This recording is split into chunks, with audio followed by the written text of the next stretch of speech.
Aujourd'hui, Art Côte d'Azur rencontre Marc Monet, directeur du Printemps des Arts de Monaco, qui démarre le 15 mars pour se terminer le 14 avril.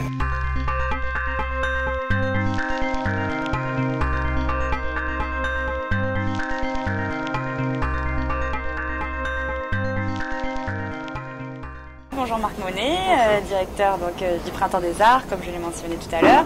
Est-ce que vous pouvez nous préciser quelles sont les nouveautés que vous allez nous proposer cette année? Ce festival, comme toutes les institutions, a besoin toujours d'être rénové.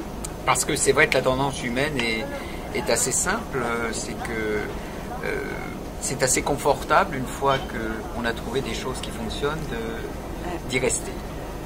Alors moi c'est pas ça, justement j'essaye chaque année par rapport au public de le stimuler.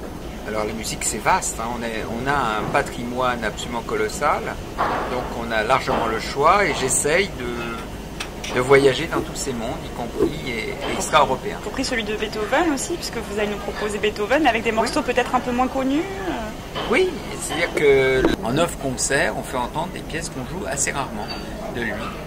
Et qui sont des pièces absolument majeures et magnifiques. Au niveau des musiques traditionnelles, j'ai noté un particulier intérêt, notamment pour la musique du Cambodge. Alors, est-ce que vous pourriez me dire un petit peu ce qui va se passer? Disons que chaque année, nous présentons des cultures différentes des nôtres. Alors, le Cambodge, c'est une culture absolument exceptionnelle, parce que c'est une culture millénaire. Donc, c'est pas du tout...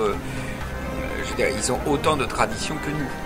On aura dans le cadre du festival un concert de musique pure, entre guillemets, et puis le ballet, qui lui est un ballet alors hyper traditionnel, aussi classique que chez nous. Simplement les techniques ne sont pas du tout les mêmes et le travail par exemple sur les mains, sur le déplacement sont complètement différents et sont extrêmement savants et absolument magnifiques. Hein. C'est absolument fascinant.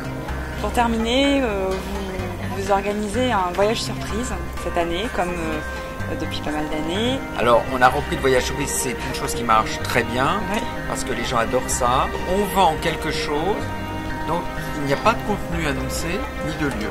Oui. Et ça marche tout seul. Ça veut dire que d'une part, le public nous fait crédit, oui. Parce qu'il sait qu'il va se passer des choses intéressantes, ça c'est certain. Et deuxièmement, ils ont envie de ne pas savoir et d'avoir tout le loisir de goûter ce qu'ils vont avoir à goûter.